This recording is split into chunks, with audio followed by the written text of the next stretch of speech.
everybody. It's Thursday. And welcome to this week's edition of The Night Bite. I'm Josh. And I'm Emily. And you're probably noticing that our background is a little bit different than normal. So we always talk about our green screen. And so we Not are green tonight. remodeling. Yeah, we're remodeling the room that all that is in. So Josh has been slaving away the last few days. Tearing down wallpaper. So if you've ever been a part of anything like that, that's what he's going through. And the funny thing is that you guys at home can't even live that with him, because when we are here at the show, we have, like we said, the green screen, so you can't even see the terrible wallpaper behind it. And that's funny. Yeah, I mean, we could have done the green screen again, but I had to pull everything off from one side of the wall and then push it back and then pull it. We're just going to leave it. So this might be what it looks like for the next week or so. I was going to say an extra comfortable edition of The Night Bite on the couch here with us. So if you have questions, if you have comments, if you have things along the way, cozy up with us and put it in that comment section. Otherwise, we always start out with kind of like an ice and fishing report. And the funny thing, I guess, sometimes when we give fishing reports on Thursday and we haven't been fishing since the weekend, conditions have changed a lot.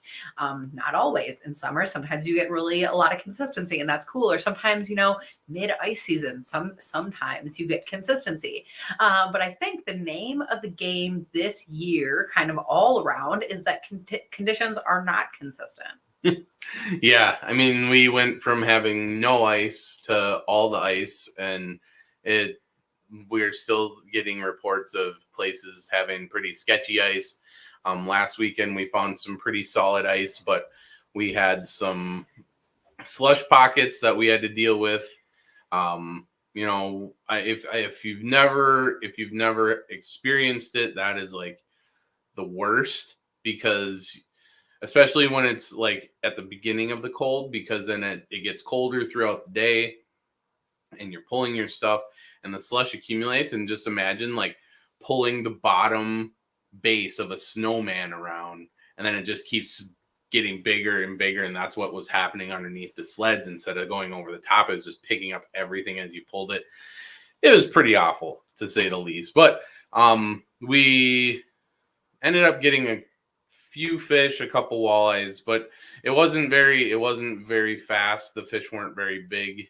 Well, because it was cold front fishing. Yeah, so we kind of anticipated. And then that's kind of what we ran into last weekend, was the cold front coming in. Well, and the funny thing is that when you are on foot, because conditions, this was still early in the cold front, things had not maybe solidified up so much. And so part of how we were fishing is, locations that were close to the launch, because we knew that we were on foot. We knew it was kind of hard walking. And so we were looking for, are there cribs? Are there wrecks? Is there depth? Is there drop offs? What does that look like closest to the launch? Well, and that's where we always talk about, use your if you can use your summertime to use your electronics in whatever watercraft means you have, and put some waypoints down and then bring those out ice fishing. And that's what saves days like that, right? When travel is hard and you can find a spot that is close, that has a probability of having some fish, that's always good for the morale, because even if you don't catch a whole lot, you get some on the flasher, saves the day a little bit. But this weekend, it's been negative temperatures for the last almost 7 days. So, I think we're going to try and get the sled out. We're going to go try and get on some of those further spots. We got pretty lucky. Hey, Troy, that's Peanut. That's one of them. We're going to try and go out to a couple spots and see. Hopefully the slush has been all froze up. I think it should be. So.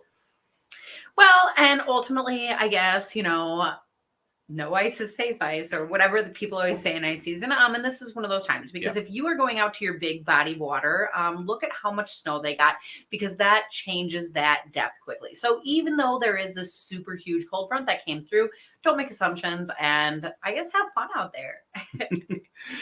Cool. We have some people checking in with some ice reports, and that is always awesome to hear.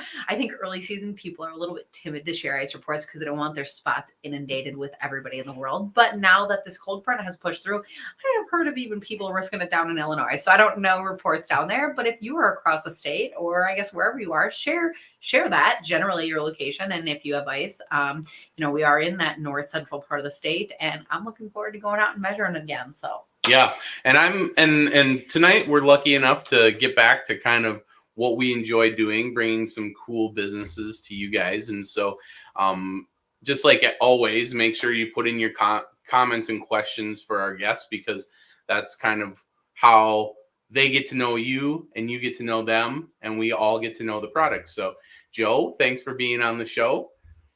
Thanks for having me. Yeah.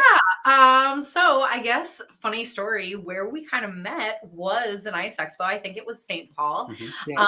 And so I think the first thing that I asked you there might be the first thing that I ask you here is tell us about yourself. And I guess you're a Kul Stool.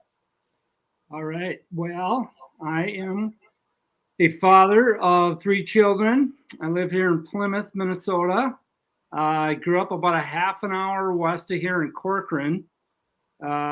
Big metropolis over there. So some people might have heard of Maple Grove. It's on the other side of that.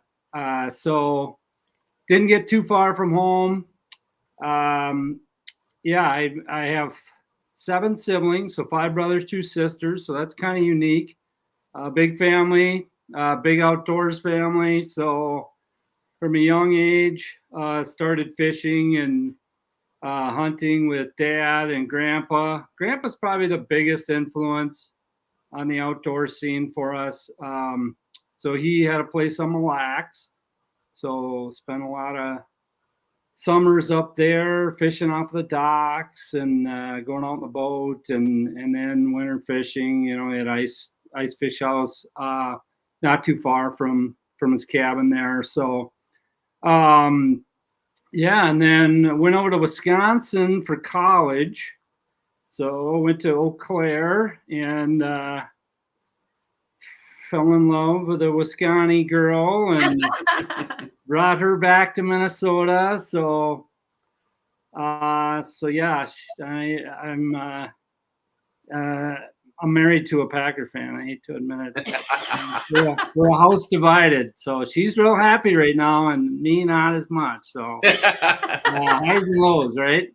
Yeah. So anyway, but yeah, we're settled here in Plymouth now, and my day job is an insurance agent, and on the side, I've started the Kul Stool endeavor here about a little over 6 years now, working on the Kul Stool. So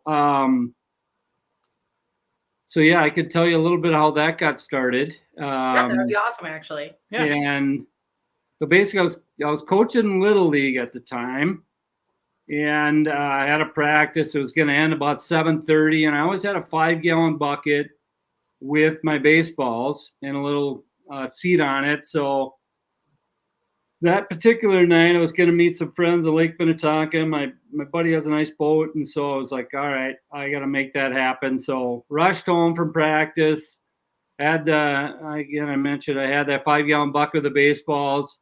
I was looking for a cooler, couldn't find a cooler right away, and so I just emptied out my baseballs, and I cleaned out my 5-gallon bucket, put some ice in it, put some drinks in it, and then headed out to the boat. And so that night I was basically using that as my seat and my cooler, and worked pretty awesome. I was able to move around. There's a lot of people on the boat that night, but I could move around, have my own seat, and then I needed a beer just right underneath me. So really convenient that way. And so like the next day I was like, wow, that worked really well. Is there anything like that out there? And I couldn't find anything. So I'm like, all right, well, maybe I'll try to come up with something. So I just started working from there, got a 5-gallon bucket, insulated it with some insulation I got from like Menards, some attic insulation with the kind of tinfoil stuff on it.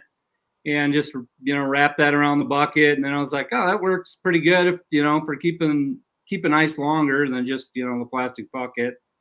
And so I just continued to work with it, got some material to wrap it with to make it look better.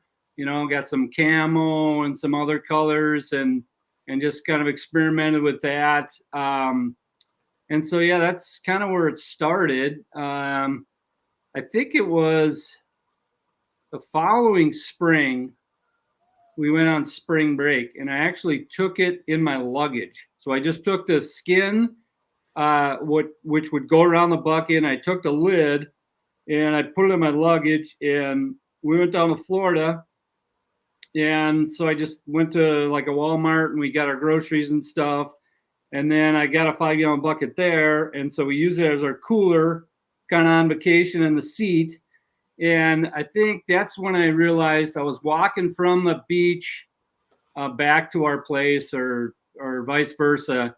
And it just was super heavy. You got a 5-gallon bucket full of ice, full of drinks. You're walking, half a mile down a beach. I'm like, I got to come up with a better system, some kind of strap system I can put over my shoulders or something, because way too heavy. And that's when I started kind of down on the backpack portion of it. And so I kept working on that. At first it was just whatever straps I had in the garage. And eventually, let's see here. I know we had COVID somewhere in the middle, and so I just kind of pick it up and put it down. You would have thought I would have got a lot done during COVID because we were laying around all the time, not doing anything. But I think it was a little after COVID that I started to get more serious about finding a manufacturer. And so I did find a manufacturer, started to get samples. And it was not this last summer, but the summer prior, I was going to launch as I developed the backpack portion and been back and forth with the manufacturer on some different details. And then I was on, and I'd been searching the whole time, like, is there anything like it? Couldn't find anything. And then deep in the bowels of Amazon, I found something that had a lot of the same characteristics. It was a 5-gallon bucket with a backpack. Didn't have a lot of insulation, but they kind of called it a cooler. And one of the main things that I've been working on this whole time is to find out a way to make a back support to it. So, so I had tried a bunch of different ways and nothing was working. But when I saw that product, I'm like, well, either it dies right here, or I figure out how to put a back on this thing and I keep moving forward. So I think I kind of locked myself in the garage for a couple of days and just went to town on it. And I'm like, I ain't leaving until I come up with a back. And that's, it was, somewhere around July, 2 summers ago that they came up with a back for it. And then I was like, all right, now I got something. And then started to, look at getting a patent attorney and that whole process, and started back and forth on the manufacturer and like, hey, can we make this whole back thing work? So I'm using like, duct tape and whatever materials I have in my garage at this point. And eventually got down to my final product that I was going to launch with. And so filed a patent, what was it, January of what would have been last year, 2023. So had the patent, and now I could like finally talk about it, so that was really fun for me, because like forever I was like, I can't say much other than close friends and family. So they knew about it, but then I could, start to talk about it and bring it out and show people. And like every person that would, within 100 miles of me that would listen, I'd be like, hey, check this out. And so it wasn't until let's see, May of this last year, 2023, that I finally got product. It was like a 3-month manufacturing and then shipping it here. So finally May of 2023, I get product, and then start to do shows and start to get it out there. So been a fun journey. but yeah, it's been fun now to get into ice fishing season. I started to market it a little bit last ice fishing season, but I didn't have any product to sell, so I started to get a little wait list going, just from the people that were interested from last ice fishing season. So coming in this year with product was pretty cool. That is super cool. And it's part of what caught our eye actually at the expo. So, I mean, I know that you have really talked all about it and kind of how it's changed through time. Do you have one with you, like in its current version? Yeah. So I'm sitting on what would be I don't know if you can see that there, the 2.0 version. So so I have about, let me try to show you a little bit closer here. So you get pockets, got a little rod holder in front. That's kind of on the 2.0 version, but basically you got the back system I was talking about. So the back system, this just slides off and these poles slide down. I won't go through that whole demo, but then you got the nice big backpack straps, and so yeah, that's the gist of it anyway. Well, and I love in your story how you had started talking about that you were at baseball practice that you were coaching or you were picking up, because there are so many different uses for this. But the other funny thing that I'm thinking of is that we had started the show talking about, we were dragging all of our stuff in. There's a lot of people that, it might be easier just to bring in a few things on foot, in some of these times of the season. So this might be a great accessory for that. So is this heavy to carry around if you're putting a bunch of stuff in it? So it weighs about 9 pounds empty. So no, not real heavy. And I've had up to 60, 70 pounds in there just to test it out, and walked around with it. And actually I've tested it quite a bit with different weights just to see if I could break it. And so far so good in terms of, how much weight it can handle. So yeah, at 9 pounds, not real heavy. I mean, once you put, like just last weekend, I put some, I had my minnows in there, and then I put my Vexilar in there, kind of divided it out. I put a dinner plate between it, which I made a little video of that. That was kind of funny. Just so my Vexilar wasn't sitting in the minnows. But yeah, even carrying out there, I think I walked about maybe a half a mile to get to our spot. And yeah, it handles pretty well in terms of that, pretty comfortable. The waist support belt takes some of that weight off your shoulders. So yeah, you could throw 6 rods, minnows, Vexilar, tip up.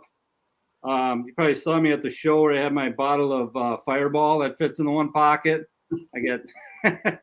I get the most comments from that, probably 100 a day when people are walking by. Hey, Fireball, yeah, So yeah, the big pocket does hold, the big bottle of Fireball. So that's awesome. One of my favorite things, though, is, talking on the show about your gear that you don't have to put away from season to season. Because, right now we're talking about ice, and some seasons we're on the boat. And I think in part that's why I liked one of the first stories that you were sharing, about how you were able to take it out on the boat. And even though there weren't many seats, that you still had that with you. And the nice thing about it is it's a seat with a back on it, right? And so, like you're saying, a lot of times in the summer, you have buddies that you're going out with, and you can bring this along with all your gear in it. But the same thing, ice season, you can bring this along, meet them on the ice, and still have your chair with you, but all your gear too. And that's a pretty fun thing. Yeah, I think that, you have a lot of equipment when you're ice fishing. So to be able to condense some of that stuff, it's pretty handy, just the fact that I was able to get my minnows in there, and then it's my seat and all my rods, so I don't have to carry the minnow bucket, the rod holder, then the chair, it's all just right there. So it does make it convenient to be able to, hole hopping, and a lot of guys are using it for that, just jumping from place to place. They got all their stuff with them. The big pockets in the front, you get all your lures, your pliers and stuff to remove hooks. That's all pretty accessible, so you can carry that with you, with the minnows and all that, jumping around. I think in the houses I would see it more as just an extra chair, and then to house your minnows. I mean, you probably saw it at the show where I had the whole setup with the bubble box on the side. So the nice thing about it is you can just drill a hole through your 5-gallon bucket, run that tube in from your bubble box, and then you get your aerator. So it's basically an insulated bait bucket. Mm-hmm. And then since you can change out the bucket, I mean, it takes any 5-gallon bucket. You change that out, and then like for your drinks during the summer, you're probably not going to use your bait bucket, so you just throw a different bucket in there, and it'll work on any bucket. Menards, Home Depot, Walmart. I pretty much every 5-gallon bucket I've tried will work with it in terms of the lid and in terms of the insulation around it. So cool. That is really cool. And I love, again, how you were, the different applications. Like, this might not be just fishing. But, we have a few more questions coming in here. What about tall buckets? Oh, so I'm on a 6-gallon bucket right now. So basically, I was getting all that feedback from all these shows that people wanted. Like, I think I've heard of a 6-gallon bucket, but I never used one. But all these people kept saying, hey, how about a 6-gallon bucket, 6-gallon bucket? So my 2.0 version, which this one that I'm sitting on is, that has the extra material to adjust for a 6-gallon bucket. So the current, what I have in stock, like I mentioned, I don't have a lot left. I have under 10 at this point, so people are interested. And it's just my dark gray. I sold out of the camouflage kind of early on. I did a bunch of hunting shows, so I sold out of that one early on. But the 2.0 version, yeah, it does adjust for a 6, probably even a 7-gallon. I guess I haven't tried it, but I know it's only an inch or two, and there's still material there that would probably stretch to cover a 7-gallon bucket as well. I've heard of guys mentioning that too. So. Okay, so actually that's a really great question. So first of all, I imagine that people that are interested, that this is on your website. Correct. So yeah, I'm Kul Stool. So it's www.kulstool.com. So the Kul is Kul. So it's actually a Norwegian word for cool. So a little shout out to my motherland there. Yeah, so it's the Kul is, they're cool, like awesome would be, not like temperature. So okay, and so for people who are like going to the website and stuff, so you have referenced that there's maybe a 3.0 version, you've referenced maybe a 2.0 version.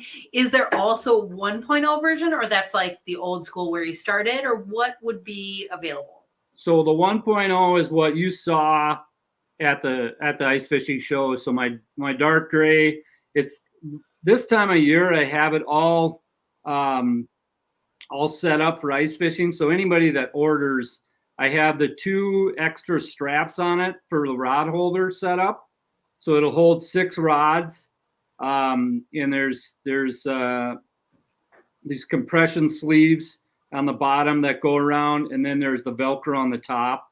So anybody that orders now will get the one that'll handle a 5-gallon bucket with the compression sleeves that'll hold the rods. So that's where I'm at right now with the last 10 I have. So the initial order was 300. And so I had 150 of the camo, 150 of dark gray. Like I mentioned, I did all the hunting shows right away, and sold out of the camo. And so now it's, down to my dark gray version. Well, and that's actually a really cool thing. And especially for you, like for small business, that people are excited about stuff like this. So hopefully like people here are going to come and buy up those 10 that you have left, right? But let's say that you are somebody that you are on a budget, or you are thinking, I don't know, next season or something. So are you doing more rounds of these? Are people going to be able to look forward to this? Is there a wait list in case you sell out? Tell us about that. Yeah, so I have a wait list right now for the camouflage. So if you go to my website, there's a contact tab. And so you just email me basically through that and say, hey, I want to get on the wait list for the camo. The price point looks like it's going to be probably higher. I'm at $99.99 with shipping. I probably will be at the $149 when it comes back out. Just extra materials. And then also I'll be potentially looking at some retailers, and so my prices will have to adjust for that whole scene. And just like, right now they're in my garage. I do all the shipping. At some point, it's like I'm gonna have to hire some of that out, so some of the cost will go up for me that I just can't at some point handle that, all the shipments and all the rest of it. So. Yeah.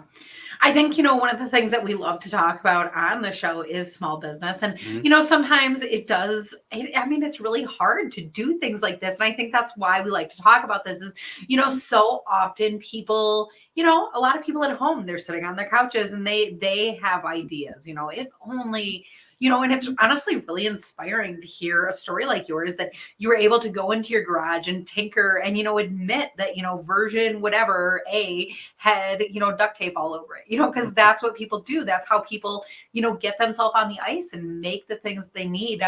But it's really cool to see it, come all the way down the line, the work that's come in, to hear about the patent that you had to do.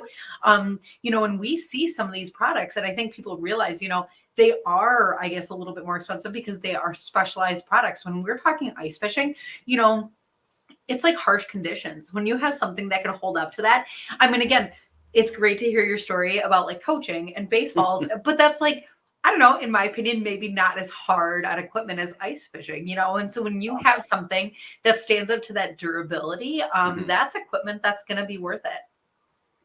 Yeah, no, that's probably what took me so long to launch. A lot of that 6 years was testing stuff and making sure, 'cause it's one thing if a strap can last, being pulled on 10 times or 20 times, but how about 100 times? How about 1,000 times? It's like some of these things that just had to be vetted out. And there's plenty of times along the way you want to just say, yeah, this isn't worth it or whatever. But for me, it was just like, I'd have it, by the door, and then I would, go out fishing and be like right there, like, well, just bring it with me. And then I'd use it and be like, gotta keep working on this. So, it was handy when I was out fishing or bringing it out hunting, having it in the blind with me. It just always worked well and was convenient for me. And so that's probably what kept me going. I was like, well, I don't know if anybody else will find this useful, but it's been super useful for me. So hopefully others do. And so far they have. So that's been nice. But at the time it was like, I just think this thing is great. So I'm going to keep using it. And if I can make it better, I'm going to make it better. And if I get to a point where I think it's got some market viability, then we'll throw it out there and see what happens. And so far it's been a good response. So I've been pretty happy with that. So we have Conrad with a question. And I don't know, maybe these are like industry secrets, so I don't know how much of it you can share, right? But he says, how many different fabrics did you have to try to get one that you liked? And what did you decide on? So fabrics? Yeah. Okay. Yeah, good question. So initially I went to a fabric store and, I'm a dude, so that was kind of weird. Going to the fabric store and talking fabrics and all that. So that was interesting for me. But I think I initially was talking to the guy. I'm like, hey, this is what I'm trying to do. What fabrics do you have that are waterproof, water resistant? And so, so then I remember taking him in the bathroom. He's like, well, just test them out in the bathroom. And, because he didn't know all of them that were water resistant. So that's what I was doing. I was taking them in the bathroom, putting them under the water. Oh, is the water going through it or is it beating off of it? So that was my first stage of testing the fabrics out.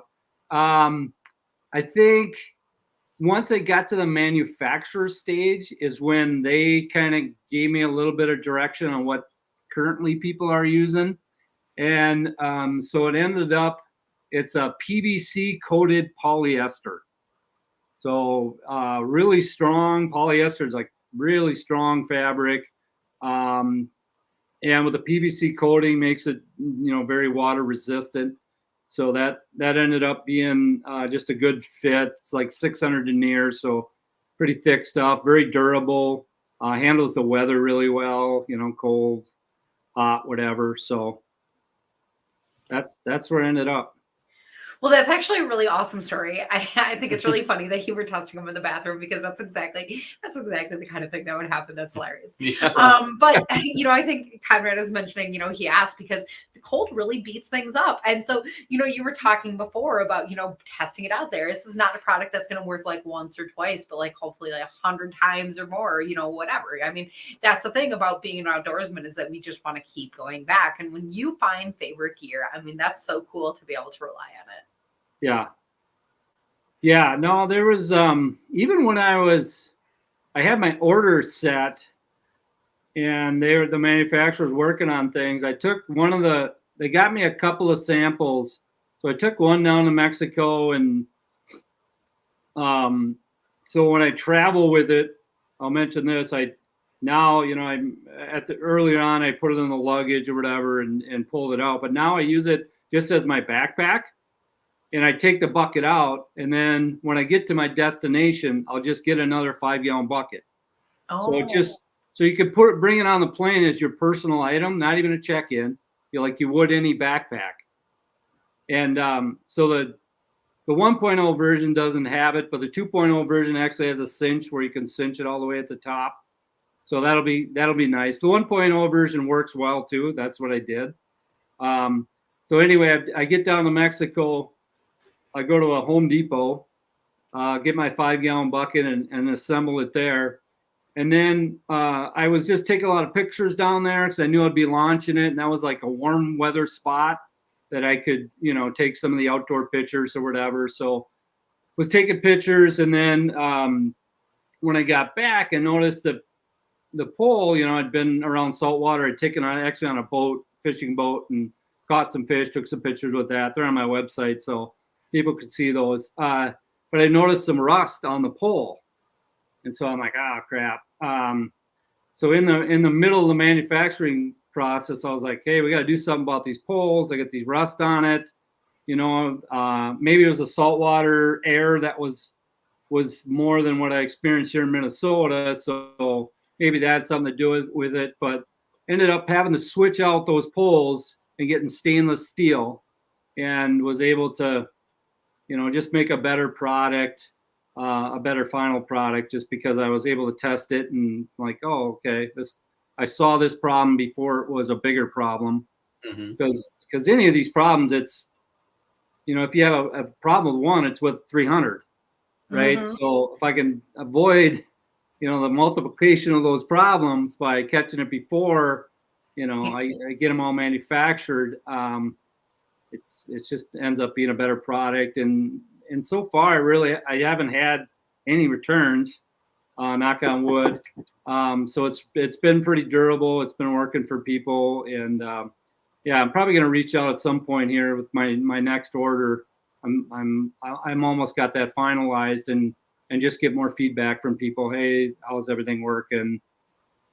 What colors would you like to see? That kind of stuff. And hopefully implement that in the next order here. So, well, and that's super cool that like you're taking into account like things that maybe are outside of the realm of Minnesota, right? And so we, over in Wisconsin, we experience a lot of the same stuff, but we don't necessarily bring our outdoor stuff out to, Mexico or the either coasts, or even, like maybe out in Colorado or something. And one thing that Emily and I, we continue to reiterate in our shows is that having products that you can bring cross season and cross sports like really adds, it takes and adds a value to the product and really splits up the cost of that product when you can spread out the use throughout the year instead of it being a one season use. And so, you can have it in the fall for hunting or your sporting activities. You can go ice fishing with it. Then you can go and you can hunt, turkeys, or you can do your spring stuff, bring it out in the boat in the summer. like you said, you can travel with it. So that just makes it such a versatile item. That's a really cool thing. Yeah, that's a really good point. I guess I didn't think about the expense side of that. But yeah, that does make sense because yeah, you got certain money allocated for fishing stuff or certain money allocated for hunting stuff, and where this, bridges through those seasons.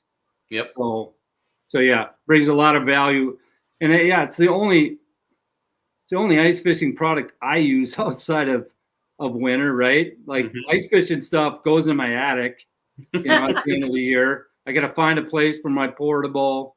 I kind of put that up on the roof of my shed. But yeah, you just get it out of the way and then you bring it down and hopefully be able to use it for 3 or 4 months. This year it's like what, maybe a month, 2 months. I mean, I finally got out last weekend. Yeah. 5 inches of ice on my local lake, and it was like, holy crap. And then the next day I'm driving by. We were on 5 inches. We're fine. Next day I'm driving by. It's wide open in the middle of it still. We were fishing in 25 below weather. Yeah. With a wind chill. But so yeah, it's just been a wild year, and yeah, so like these seasons, they go by so fast. That ice fishing season's like bam, you bring your gear out and next thing you know, you're putting it back in. So to be able to take this and bring it into the next season, I think, yeah, hopefully that people see value in that. So talking about like season to season, like a few years down the road, we're going to see like a big inner tube that it fits into for when we float right into summer. Yeah, there you go.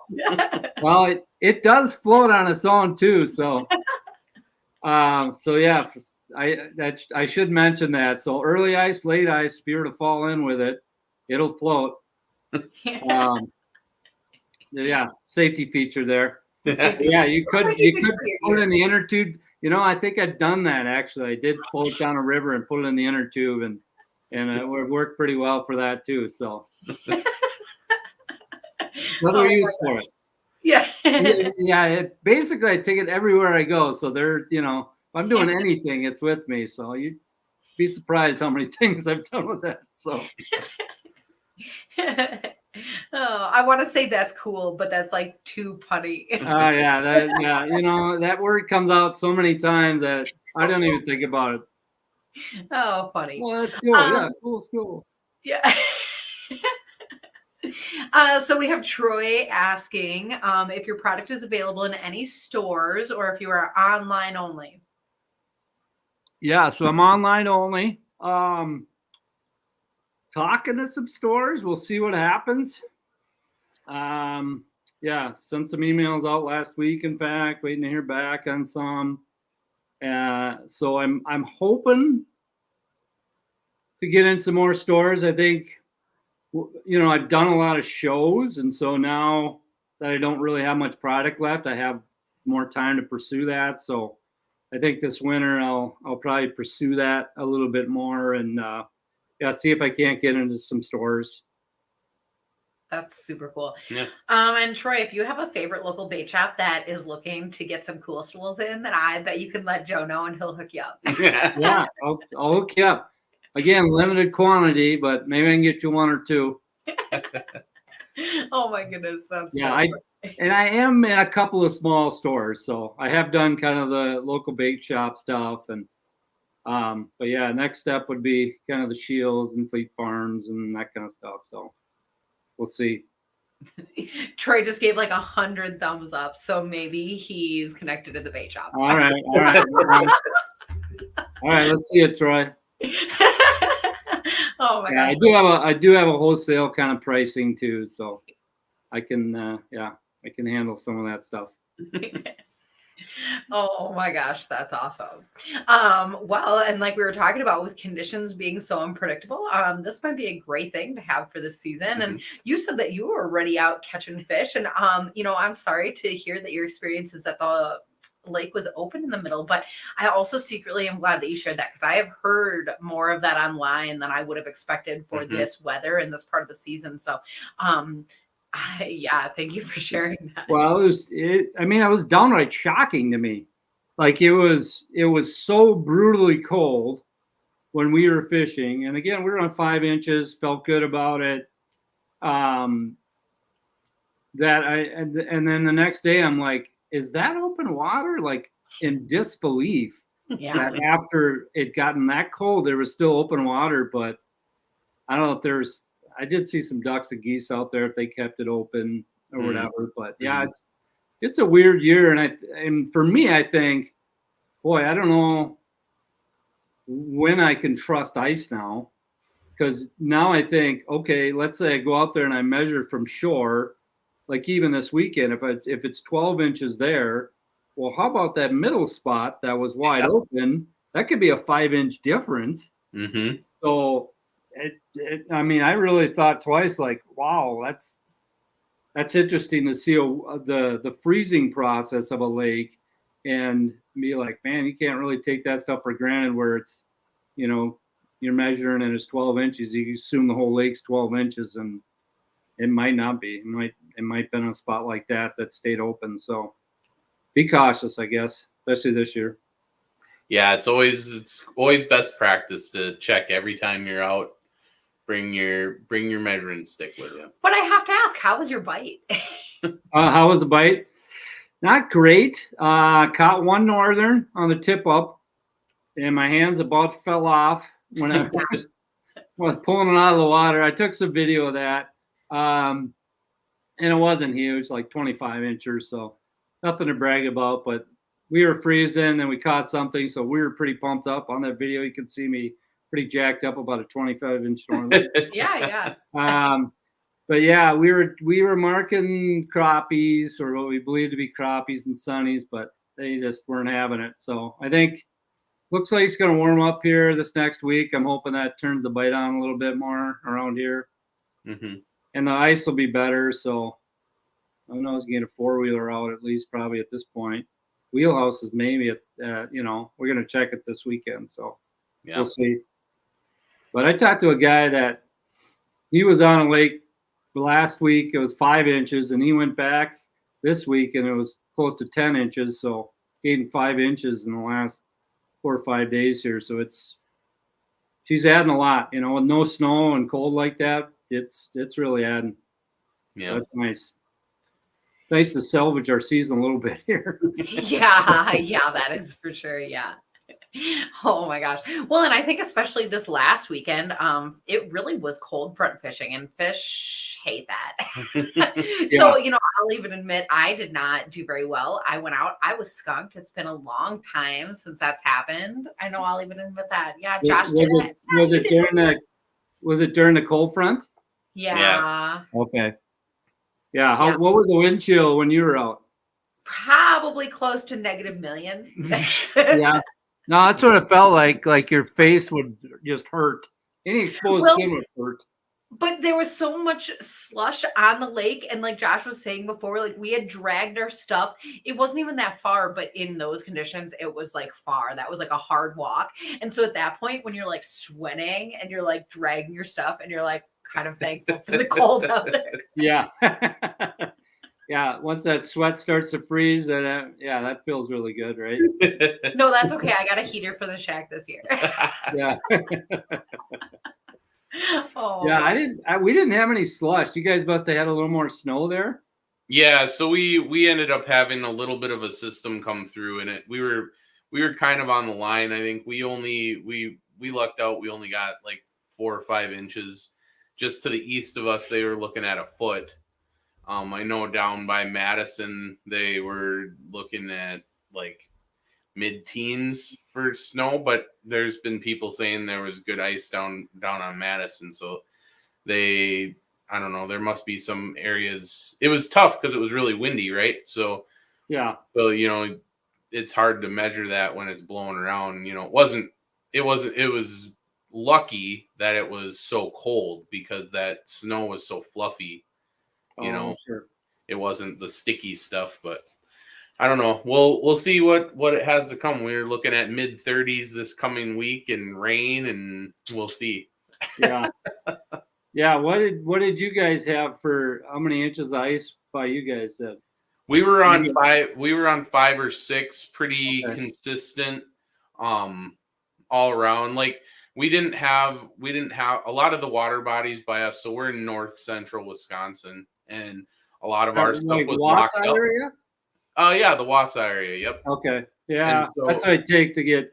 My wife lives in Fond du Lac, so we take Oh, 29 across to go right to Wausau. So yeah, so we a lot of our lakes were locked up, so we didn't have any open water for any birds or anything to sit. So even though we didn't have that much ice, it was all still locked up. So once it did get cold, like it froze pretty fast. So yeah. I'm just hoping that a lot of the slush pockets that we did have, froze up. They should have. We We'll didn't find have out. a whole lot of snow covers. Yeah. So, Yeah. But, Slush we'll is see. no fun. No. Yeah, that's for sure. I'm laughing because like multiple times this year, I know a lot of people were not lucky enough to get on ice. And so like we were really lucky, but it's one of those grass is always greener because the ice that we found, we have now trudged through pretty slushy, crazy conditions like more than once. Oh Yeah. my gosh. Yeah, no, that's no fun when you're dealing with slush. I'd rather take the cold and just a hard packed snow than walking through that crap. I was on Wabe last spring. You were Wabe in South Dakota, near Webster, and there were some spots it was almost a foot of water. Oh, wow. Yeah, that was probably one of the more miserable ones. It just sloshing through that, and yeah, I don't know if I'll do that again. We didn't catch anything either. That was the worst part. So did all that work and then came up empty-handed. The fish were confused. Where's the water? Yeah, no, they were. Yeah, I was hoping maybe they'd come up and then we could get a chance at them, but they stayed below the ice, whatever was there. Oh my gosh, that's crazy. Well, the nice thing is it sounds like no matter what the conditions, you have your Kul Stool with you. And it sounds like people in the comments are pretty excited about that, to be honest. So for people at home, I know maybe you covered this more than once already, but do you have social media? Do you have a website? Can you remind us what those things are so people can find you and keep hearing about you? Yeah, so it's the www.kulstool.com. That's where let me string that away here. That's where you can find me online. That's where I take all the orders basically when I'm not at a show. And so Facebook, yeah, I'm on there. I'm on Instagram. Done some TikTok stuff. I'm kind of learning that whole thing. That's a whole nother part of the business, like I've been so focused on just creating the product that you get to this stage and it's like, all right, and well, now you need to sell it. So what does that look like? And so I had a Facebook account, do a little bit on there, but now I'm on there a lot, posting things on Instagram and trying to do videos and pictures of fish and all that kind of stuff. So that's part of the learning curve of this whole business is, the getting the name out there, because obviously you can have the greatest product in the world, but if nobody knows about it, then you're not going to sell many. So that's another part of this whole process that's been kind of interesting. My kids have helped. I got the kids that are on Insta and on TikTok and all the rest of it. So they've helped me with some of the website. I have one of my sons is a student at the U of M and in the Carlson School of Business. So with some of the stuff he's learning in his classes, he's helping dad with. And so that's been kind of fun to involve the whole family. I got my daughter, she helps me package them and ship them and that kind of stuff. And yeah, my other son kind of works on some of the social media. So been kind of fun to involve the whole family in it. Fun. That's so cool. Yeah. It's kind of neat. They enjoy it, I think. Well, hopefully they're learning something. Yeah. Well, and now you're going to keep getting to share it with, I guess, the whole fishing family or community or whatever that looks like. Right. And to be honest, I think that you're off to a great start. Yeah. Yeah. Well, it's so far so good. But yeah, there's just a lot to it. There's a lot of moving parts when launching a product is just so different than any other kind of business that like I've ever been around. So there's just a yeah, a lot of things I've had to learn. Huge learning curve for that for Mhm. sure. Yeah. So, but it's fun though. It's keeps things interesting, and I got a little ADHD in me, so it's good for me to have like interesting things that I'm into. Otherwise, I get bored pretty fast. So, it's been good in that regard. In that regard. Yeah. Well, I guess then with that, we love that we're able to share this product with you, and we're looking forward to your next one. Because if you're always creating, then we know that there will be other cool things to come. Mhm. But I for got some other accessories in the works, so we'll see. We'll see how that goes. Still in the testing phase. I kind of expect things to go faster now, but it's like, well, this took me 6 years, so it's stuff just takes time. It does. Well, and when you have your next stuff, you let us know, and then we'll talk about that too. But otherwise, thanks for being here and sharing this with us this evening. Mhm. Yeah, no, I appreciate you having me on. This was awesome. Good. Yeah, and thanks so much for being here. To the people at home, thank you guys for being here as well, because that is always a ton of the fun. And sometimes you ask questions that we don't even think of, so Yeah. that's awesome. Yeah, no, some good questions out there too. Made me think about the materials and all that. So I did see a comment that they were looking for a blaze orange. That might be a possible color. So keep your eye out for that one. Oh, there you go. Yeah. I feel like we got insider information. Shh, don't tell anyone. Yeah. Or maybe do. You know, it's a possibility. Not saying it's a for sure deal. Oh my goodness. Well, with that, thanks for sharing. And to the people at home, we're looking forward to seeing you on next week's edition of The Night Bite. Night, everybody. All right. Take care.